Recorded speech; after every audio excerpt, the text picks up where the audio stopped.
عزیزانی کەناڵی سلێمانی سڵاوتان لێبێت خۆشحاڵم لاڵقەیەکی دیکەی پرۆگرامی بەرەو هەڵبژاردن لەگەڵتان دەبم بۆ گفتوگۆکردن لەبارەی بانگەشەی هەڵبژاردنەکان بۆ ئەنجومەنی نوێنەرانی عێراق. میوانی ئەمڕۆم زۆر بەڕێز محمود محەممەد ئەندامی مەکتەبی سیاسی پارتی دیموکراتی کوردستان و بەرپرسی دەستگای ڕۆشنبیری و ڕاگەیاندنی پارتی دیموکراتی کوردستانە پێکەوە گفتوگۆ دەکەین ئێوەشبی نەرمان بن. سڵاو لێ بە مامۆستا زۆر بەخێر بێت زۆر سپاس بۆم دەرفەتەکە لەم هەموو سەرقاڵیەدا ئێمەت ڕەت نەکردەوە. سپاس و ئێوەش و بەخێر بن سڵاو لە ئێوەش و لە بینەرانتان هیوادارم کە سەرکەوتوو بن لە کار و ئەرکەکانتاندا. زۆر سپاس دەکەم مامۆستا ماوەی چەند ڕۆژێکە لە پارێزگای سلێمانی و دەوروبەری نیشتەجێن و بەشداری بانگەشەی هەڵبژاردنەکان دەکەن. لەم کاتەدا بانگەشەی هەڵبژاردنەکان لە چه ئاستێکدا دەبینن کە خۆتان ڕاستەوخۆ بەرکەوتنتان هەیە لەگەڵ لایەنگرانی پارتی دیموکراتی کوردستان؟ بەڵێ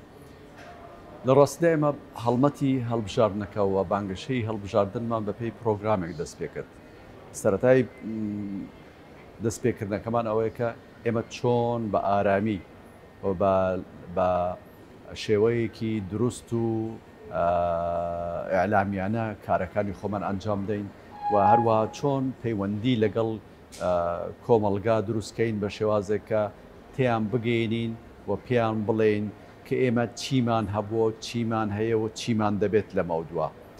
نا بچینە ناو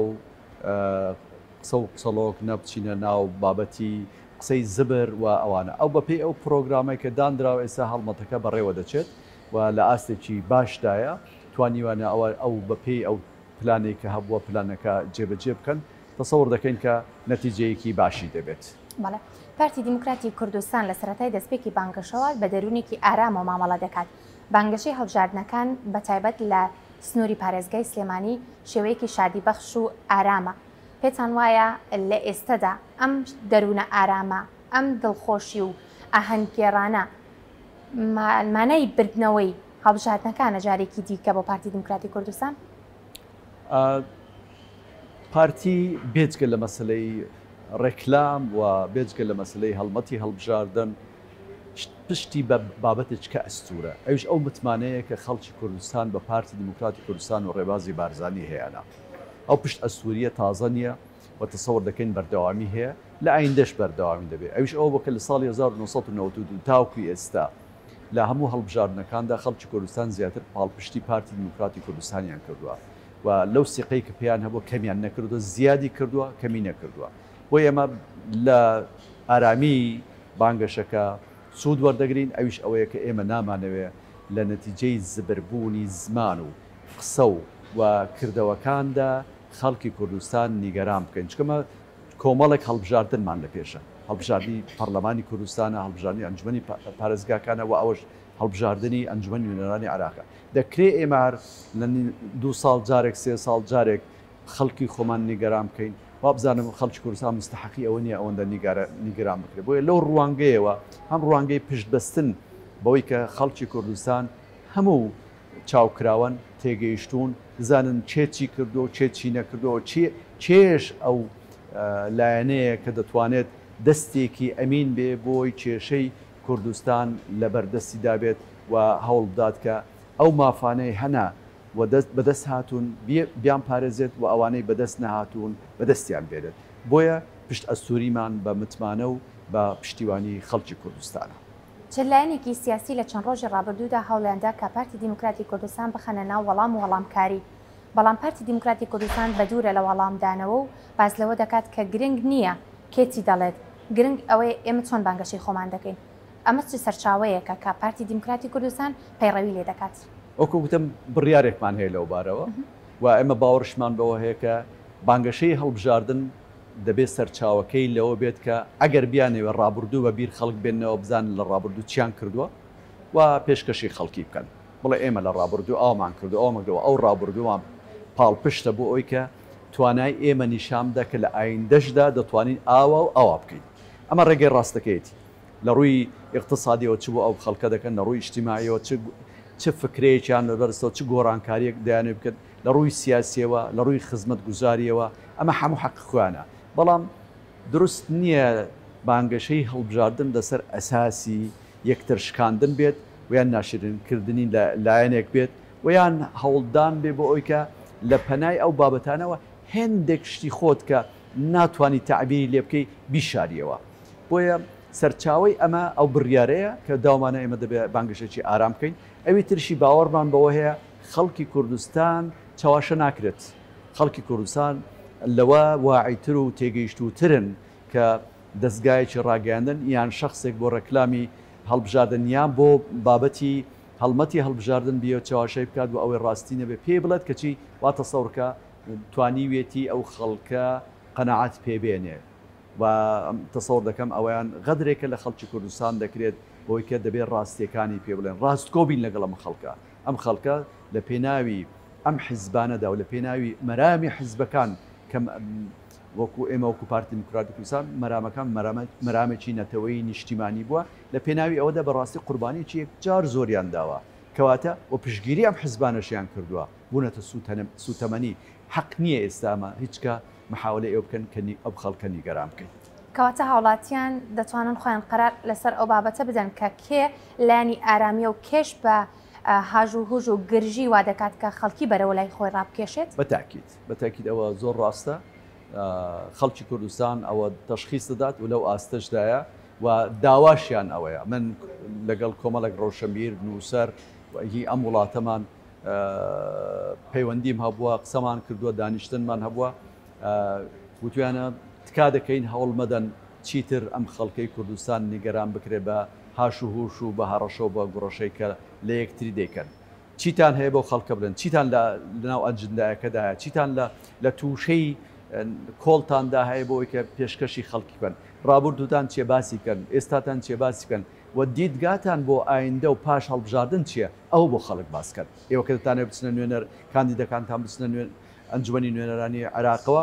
چیان پێەیە و چتان بۆ ئامادەکردوون کە لەوێ باسی بکەن کە بەشێک بێ لەو دید و بۆچوونێکە خەڵکی کوردستان هەیەی بەشێک بێ لەو تموحاتی کە خەڵکی کوردستان هەیەی. ڕابردووی پارتی دیموکراتی کوردستان تا ئێستش دیارە کە ڕابردوویەکە پڕە لە پارێزگاریکردن لە دەستکەوتەکان بۆ خۆلی داهاتووی پەرلەمانی کوردستان کاندیدانی پارتی دیموکراتی کوردستان بە هەمان نەفەس بەردەوام دەبن. ئێمە نەکرد ئێمە ئومێدەوارین هەموو لایەنەکانی دیکەش ڕەچاوی ئەم بابەتە بکەن و بە شێوازێکی ئارام ئەوەی کە هەمانە بە خەڵکی بڵین و قەنەعەت بە خەڵک بێنین. متەسەوەر دەکەم خەڵک ئێستا سەیری پرۆژەکانمان دەکات. پرۆژەمە بەسم لەو پرۆگرامەیە کە دای دەڕێژین بۆ ئەوەی کە لە پاش هەڵبژاردن لە پەرلەمانی عێراق و دروستکردنی کابینە چی بخرێتە کارنامەی کابینەی داهاتوو و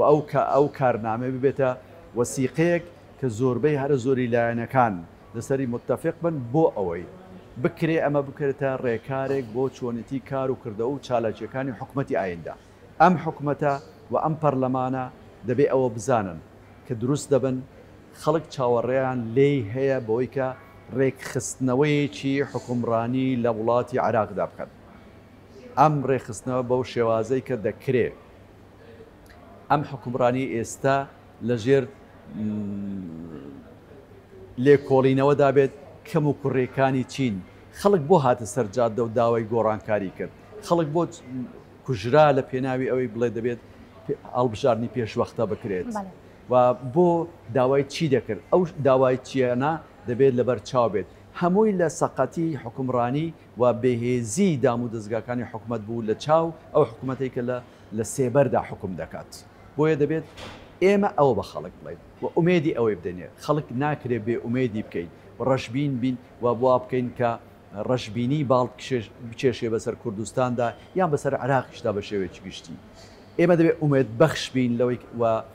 ئەو ڕەشبینیە بڕەوێنینەوە نەک ئێمە خۆمان ببینە سەبەبی بڵاوکردنەوەی ڕەشبینی بۆ خەڵک. هەڵبژاردننی پێشوەختە بۆ ئەنجومەنی نوێنەرانی عێراق تا چەند لە سوودی گەلی کوردستاندایە. ئایا ئەو هەڵبژاردنە پێشوەختەی کە هیچ ڕایەکی با بڵێن فراکسیۆنە کوردیەکانی لە سەر نەبوو دەبێتە هۆکارێک بۆەوەی کە سوود یاخود زیانی بۆ گەلی کوردستان هەبێت؟ دەنی هەڵبژاردننی ئەم جارە لە ساتێکی زۆر هەستیاردا ئەنجام دەدرێت. ئەم گۆڕانکاریانەی کە لە ناوچەکە بە کۆی بە شێوەیەکی گشتی لە وڵاتان ئەم سراعاتانەی کە لە دەور و بەرمان هەیە ئەم کێشانەی کە لە بینی وڵاتاندا هەیە بەریەکەوتنەکانی کە زۆر وازحن ئەمە سووریا، ئەمە یەمەن، ئەمە لوبناان و ئەمە کێشەی ئەمریکا و ئێران، ئەمە کێشەکە ناوخۆیەکانی ناو عێراق و پەیوەندەکانی نامونەظەم و ناڕێک خستووی عراق لەگەڵ وڵاتانی دەوروبەر و لەگەڵ هەندێک وڵاتی دیکە. ئەمانە هەمووی شتن کە دەبێت ئێمە ڕەچاویان بکەین و لێکۆڵینان سەبارەت بکەین و گۆڕانکاریان بەسەردابێنین. بۆیە عراق لەبەردەم گۆڕانکاریەکدا بێت کە ئەو ئومێدی ئێمەیە ئەو گۆڕانکاریە وابێت کە شەراکەتی هەموو ئەو پێکاتانەی کە لە عێراقدان شەراکەتی قەومی، شەراکەتی ئاینی و شەراکەتی ئاینەکان و مەسەبەکان و هەروەها پێکەوە ژیانی سیاسی ئێستا پرۆسەی سیاسی عراقی بەڕاستی لە ئاڵۆزیێکی یەکجار زۆردایە، دەبێت ئاڵۆزیە لێک بکرێتەوە. ئەم ئاڵۆزیە چارەسەر نەکرێت کێشەی زۆر تونتری بەدوادادێت و بەرە یەکەوتنی لێ دروست دەبێت و ئەمە لە قازانجی عراقدانی عراقێکی کە دەوڵەمەند و ئیمکاناتێکی زۆری ئابووری هەیە، بەڵام وڵاتێکە کە ئێستا زۆر لە پارێزگاکانی ئەو هێڵی هەژاری گەیشتۆتە سەرووی لە 130 بێکاری لە هەندێک پارێزگا گەیشتۆتە سەرووی لە 150 و ئەمە خەتەرناکە بۆ ئەو خەڵک لە جیاتیەوەی کە خەریکی خۆش ژیان و پێشکەوتن و وەرگرتنی تەکنۆلۆژیا و پێشکەوتن تەکنۆلۆژیا بێ ئێستا بە دوایەوە چۆن لقمەیەکی نان پەیدا بکە بۆ ئەوەی کە تووشی برسێتی نەبێت. ئەمە خەتەرە. بۆی ئێمە ئومێدمان وایە ئەم پەرلەمانە کە تەسەوڕ دەکەین بەڕاستی بەشێکە لە خوڵقێنەری هەندێک مەشاکل و دەیهاتە ناو بکایی سیاسیەوە گۆڕانکاری بەسەردابێت و حکوومەتێکیش دروستکات، ئەو حکوومەتە توانای بداتێ و توانای هەبێت کە ئەو کێشە کەڵەکە بوانەی چەندین ساڵە کەڵەکە لەسەری کەڵەکراون چارەسەریان بکات، چکە کۆمەڵک کێشە هەیە چارەسەر نەکراون و ئەو کێشانە بەردەوامن، پێویستی ئەمە چارەسەر هەیە، هەر بۆیش عراق ئیستقراری تێدا بە وجود نایەت تاوەکو ئەو کێشانە بە شێوەیەکی ڕیشەیی و چارەسەر نەکرێن ئەم عراقا خۆش ژیانی تێدا نابێت، پێکەوە ژیانی تێدا نابێت و هەروە یەکتر قبولکردنی تێدا نابێت کە ئەمە دەبێتە بەردەوام سراع و بەریەککەوتنی لایەنەکان و حتا بەریەککەوتنی مەزاهیب و ئەدیان و ئەقوام و ئەمە کارێکی خەتەرناکە و ڕێگری دەبێت لە بەردەم پێشکەوتنی تاک و کۆمەڵی عراقی بە شێوەیەکی گشتی. بەڵێ لەناو عێراقدا جگە لەو کێشە با بڵێن گەلێک کێشە هەن کە بەڕێستان باستان لێوە کردن، چەند کەیس و چەند یاسایەکیش هەن کە سەبارەت بە هەرێمی کوردستان جێبەجێ نەکراون کە چەندین هەوڵی بۆ دراوە تا ئێستا و خۆی ماوەتەوە. پێتان وایە دەبێت بۆ لەمە دووە بۆ خولی داهاتووی ئەنجومەنی نوێنەرانی عێراق با بڵێن ڕێژەی کورد لەوێت تا چ ڕادەیەک بێ بۆی ئەو کێشانە بەرەو کەمبوونەوە ببات یاخود ئەو یاسایانە ئیتر جێبەجێ بکرێت. مەسەلەی ڕێژە چەندی بێن ئێمە هەر دیسان نابینە زۆرینە کە بتوانین بە تەنیا ئەجنداکانی خۆمان دەرباسکەیت ویان بیاکەینە یاسا یا پرۆژەکانی کە هەمانە ئەو پرۆژانە بکەینە پرۆژە یاسا بۆ ئەوەی کە ببنە قانون ببنە یاسا و پێڕەوی لێ بکرێت. ئەوەی ئێمە دەبێت کاندیدەکانمان لە ئاستێکدا بن کە لە ڕێگەی پەیوەندەکانیان لەگەڵ ئەو ئەندامانەی دیکەی ئەنجومەنی نوێنەران هەوڵ بدەن لۆبیەکی وا دروستکەن بۆچی بۆ ئەو بابەتانەی کە بەڕاستی گرنگن، ئەوانەی کە لەلای ئەوان گرنگن و ئەوانەی لەلای ئێمە گرنگن بە شێوازێکە هیچکە ئەو کێشانە تەصدیر نەکرێن یان تەرحیل نەکرێن یان نەهێڵدرێنەوە بۆ ئایندا، بەڵکو هەوڵ بدەن کێشەکان ئیشی لەسەر بکە و چارەسەر بکرێت، چکە ئەمە عاملی عدەمی ئیستقرار یان عاملی بێ ئیستقراری لە عێراقدا لە چارەسەر نەکردنی ئەو کێشانەدا دەبینەوە. هەندێک کێشەهی ئەوە نییە تۆ تاخیری بکەیت، هەندێک کێشەهی ئەوەیە کە لە زەمەنی خۆیدا چارەسەر بکرێت، چونکە ئەگەر چارەسەر نەکرێت لێکەوتەی دەبێت. تۆ ئێستا کێشەیەکە چارەسەر نەکردەوە کە گرفتە لێکەوتەکانیشی دەبنە گرفت بۆ ئەوی کە چارەسەریان بکەیت. ئەمانە هەمووی تعقیداتێکی یەکجار زۆر لە ناو پرۆسەی سیاسی و لە کایی سیاسی و لە ناو حکومڕانی ئەم وڵاتەدا دروست دەکات. بۆیە بە باشی دەزانین و ئومێدیشمان وایە کە نوێنەرەکانی ئێمە و لایەنەکانی دیکەی کوردستانی پێکەوە بتوانن ئەو ئەرکە گرنگە لە ئەستۆ بگرن لەگەڵ لایەنەکانی دیکەی کە هەست بە مەسئولیەت بکەن بەرامبەر بە عێراق بە شێوەیەکی گشتی بۆ ئەوەی کە عێراق لەو چەق بەستووە کە تێیدا هەیە لە ڕووی علااقاتە لە ڕووی سیاسەتە لە ڕووی اقتصادیە بهێنە دەر و بەرەو ئاراستەیەکی گونجاوی سەردەمی کە لە ئاستی تموحی خەڵکی عراقداوێ بە شێوەیەکی گشتی. باشە دەپرسم تا چەند گرنگە نێوخۆی ماڵی کورد پتە بێ بە تایبەت لە ئەنجومەنی نوێنەرانی عێراقدا فراکسیۆنە کوردستانەکان تا چەند گرنگە یەکگرتوو بن بۆەوەی کە بتوانن زیاتر دڵسۆزانە مافەکانی گەلی کوردستان بەدەست بهێنن بەڵام پاش ناوبڕێکی کورد وەڵامەکەت وەردەگرە.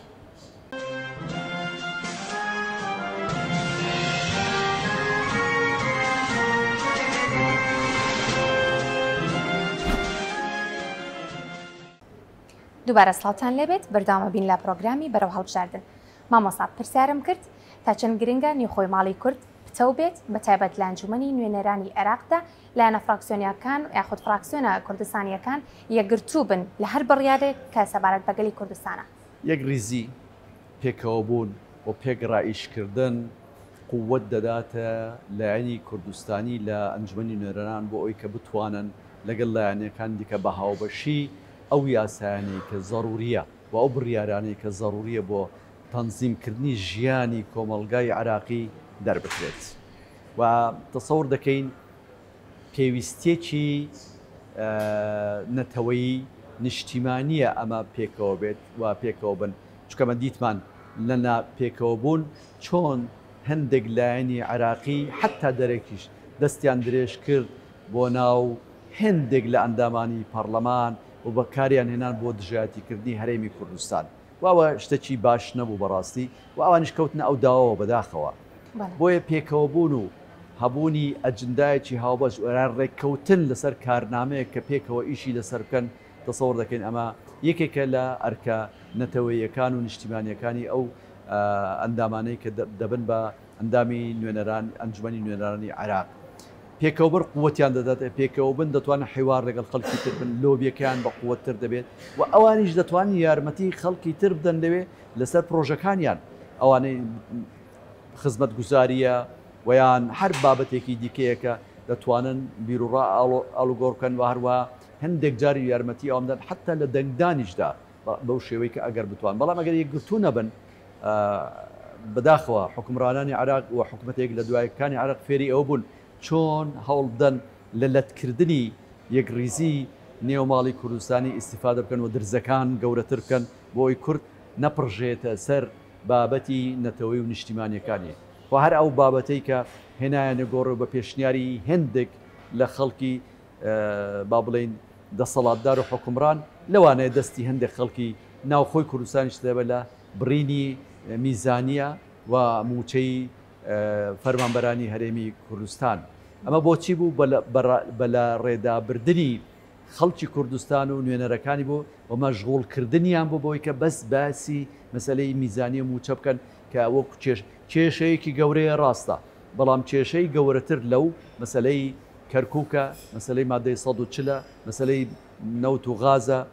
و ساغکردنەوەی ئەو بابەتانەیە حتا ماف و شایستەدارایەکانی پێشمەرگە ئەمانە هەموو کێشەی قرس بوون کە دەبوو ئیش لەسەر ئەوانە کرابە بۆ ئەوی ئەوە بکەن ئەمە لەوە دەترسین یەک نەبوونمان یەک ڕیز نەبوونمان دیسان دەست بخەنە ناو ئەو بابەتانەوە بەکار بهێندرێن بۆ ئەوی کە نەهێڵن بپڕژێنە سەر شتە ئەساسیەکانی کە لە دڵی خەڵکی کوردستاندایە و هەر بۆ ئەوەش نوێنەر دەنێرنە بەغدا بۆی چارەسەری ئەو کێشانیان بۆ بکەن بۆ ئەوی کە لە ئایندەی خۆیان ئەمین بن. بەڕێز نێچیروان بارزانی لە میانەی بەشداریکردنی لە بانگەشەی هەڵبژاردنەکان باسی لەوە کرد کە ڕێگەکان هەردێنەوە لای پارتی دیموکراتی کوردستان پارتی دیموکراتی کوردستان ئەو سنگ و قورسایی هەیە کەوا دەکات چەندین با بڵین وڵاتی دەرەوە نوێنەرانیان سەردانی لای پارتی دیموکراتی کوردستان و سەرۆک بارزانی بکات ئەم بەهێزیە لە چیەوە سەرچاوی گرتووە؟ بەهێزی لەوەیە کە کاتی هەڵبژاردن دەکرێت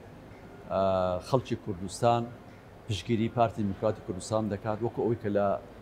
پێش و کردی چ بۆ ئەنجومەنی نوێنەران کە ئێمە بووین بە حزبی یەکەمی سەرتاسەری عراق وان پشگیریان لە پارتی دیموکراتی کوردستان کرد بۆی کە 45 کورسی لە پەرلەمانی کوردستانی بەدەست بێنێت ئەمانە ئەو پشگیریان و لەوێەوە خەڵکیش ئەوە دەخوێنێتەوە کام حزب لە کوردستاندا ئەو حزبەیە کە دەتوانێت بەشداری کارایی هەبێت لە ناو پرۆسەی سیاسیدا ئەمە بەو معنای نییە کە حزبەکانی دیکە ناتوان هەیە بێت بەڵام خۆ لە هەر شوێنێک کە پێویستی بە زۆر و بە کەمی هەبێت دەخوێندرێتەوە ئەم بابەتە خوێندنەوەی بۆ دەکرێت خوێندنەوەکە ئەلێرێدایە ئەنجا ئەو بڵێم یەک هەڵوێستی کە پارتی دیموکراتی کوردستان هەی بووە لەسەر کۆمەڵێک بابەتی زۆر هەستیار و گرنگ ئەو وا دەکات ئەوانیش بەتەنگ ئەوە بێن و هەوڵ بدەن کە چۆن چارەسەری ئەو بابەتانە بکەن دەزانن لە دەبێت لە کوێوە لەگەڵ چێ و چۆن پەیوەندی بکەن بۆ ئەوی کە چارەسەری ئەو کێشانە بکرێت ئەگەر مەبەستیان بێ چارەسەری کێشەکان بکەن دەبێت ئەوە بکەن بەڵام لەوە گرنگتر وەکو باس لە پرسیاری پێشوو گوتم یەک ریزی و یەکبوونی ئێمەیە ئەگەر هاتوو یەک ریزی و یەکبوون و پێکەوە بوون هەبێت حتا ئەو مەسئلەی بابەتی کە دەڵێن زۆری و کەمی لە کورسیەکانیش ئەوەندە ڕنگ ناداتەوە پێکەوە بوونەکەمان ئەوە کاڵ دەکاتەوە چکە ئاعتیبار بۆ ڕێیە باشەکان دەکرێت ئەوە لە فراکسیۆنێکی کەم ژمارە بێت یان لە فراکسیۆنێکی زۆر ژمارە بێت ئەوە لە قازانجی هەمومانە ئەنجا کە دەڵی هەمومان ینی هەموو کوردستان ئێمەشکە تعبیر لە بەرژەوەندی خواست و ویست و ئێرادەی خەڵکی کوردستان دەکەین بۆیە لە بەرژەوەندی ئێمەشە باشە ڕاگەاندنەکان بەرکەوتنێکی زیاتریان هەیە لەگەڵ هاوڵاتیاندا بە تایبەت لە ئێستادا کە بانگەشەی هەڵبژاردنەکانە ڕاگەاندنی پارتی دیموکراتی کوردستان لە ژە ئاستێکدا دەبینن لە کاتی بانگەشەدا ئەستە چی باشی هەیە بە حەقیقەت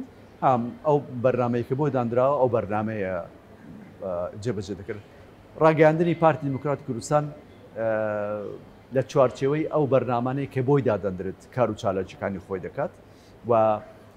ئەویش ئەوەیە کە دەبێت تعبیر لە بەرژەوەندەکانی خەڵکی کوردستان بکات چونکە پارتی دیموکراتی کوردستان بۆ خۆی لە ڕووی پێکاتە و لە ڕووی دنیابینی و ئایندەبینی و ئایدیاوە دەتوانێت بڵێت تعبیری واقعی کۆمەڵگای کوردستانیە بەوەی کە هەم لە ڕووی اجتیماعی هەم لە ڕووی سیاسی هەم لە ڕووی کللتوری هەڵقوڵاوی ناوجەرگەی خەڵکی کوردستانە و تعبیر لە ویست و خواست و ئێرادەی خەڵکی کوردستان دەکات ڕاگەاندنی پارتی بزەبەت دەبێت ڕنگدانەوەی ئەو ویست و خواستە بێت و ئەو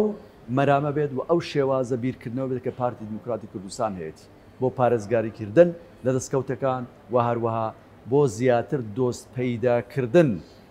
بۆ کێشەی کورد و چارەسەرکردنەکانیان دەپرسم پەیامتان چییە بۆ ئەم چەند ڕۆژەی کەماوە بۆ بانگەشەی هەڵبژاردن و بە تایبەت لە ڕۆژی دەنگداندا ئەو پرۆسەیە کاتێک کە بەڕێوە دەچێت تا چەند هاوڵاتیان بچنە سەر سندوقەکانی دەنگدان و لایەنەکانیش پابند بن بە شێوەیەکی یاسایی هەڵبژاردنەکان لە هەرێمی کوردستان بەڕێوە بچێت پامی وازحە ئەو ئێمە ئەو نەهجەی کە دیانکراوە نەهجی ئەلامی هەر ئەو نەهجەیەش گۆڕانی بەسەردانەوە ئارام لەسەرخۆ و ئەوەی دەتانەوێت بە خەڵکی ڕابگەێنن نا شەرمتان بە ڕابردووتان هەیە نە شەرمتان بە ئێستاتانە شەرمتان بە ئایندەدا چکە ڕابردوشتانێ و دەستکەوتان بۆ خەڵکی کوردستان هەبووە ئێستاش لەم چەند ساڵی دوای ڕاپەڕینەوە ئەوەی لە دەستان هاتووە و ئەوەی کە کراوە و ئیمکانی بووە بۆ خەڵکی کوردستان هەڵدراوە بکرێت و دید و بۆچوونی چۆنیەتی ڕێخستنەوەی حکومڕانیمان لە عراقیشدا هەیە بەوەی کە لە خزمەتی هەموو عراقیەکاندا بێ بە کوردستانیشەوە بۆیە پەیامی ئێمە وەکو پارتی دیموکراتی کوردستانەوە ئارام لەسەرخۆ پەیوەندی بە خەڵکەوە بکەن و خەڵک لە هەموو ئەو ئادیانەی هەتەنە ئاگادار بکەنەوە تەسەوڕ دەکەین ئەوە باشترین پەیام بێ بۆ ئەوی کە خەڵکی کوردستان پشگیری خوان وەکو پێشوو بۆ پارتی دیموکراتی کوردستان ڕێبازی بارزانی نوێ بکەنەوە. زۆر سپاس بۆ بەڕێز محمود محەممەد بەرپرسی دەستگای ڕۆشنبیر و ڕاگەاندنی پارتی دیموکراتی کوردستان و هەروەها ئەندامی مەکتەبی سیاسی پارتی دیموکراتی کوردستان سپاس بۆ ئەم دەرفەتە ماندوومان کردیت. نەخێر زۆر سپاس بۆ ئێوەش سەرکەوتوو بن. زۆر سپاس مامۆستاکان بۆ لەگەڵمان بوو سپاس بۆ ئەم دەرفەتە. ئازیزان پرۆگرامی ئەمڕۆمان لەگەڵ بەڕێز محمود محەممەد ئەندامی مەکتەبی سیاسی پارتی دیموکراتی کوردستان و بەرپرسی دەستگای ڕۆشنبیری و ڕاگەاندنی پارتی دیموکراتی کوردستان بوو. ئێوەش بمێنن لە کاتێکی شاددا.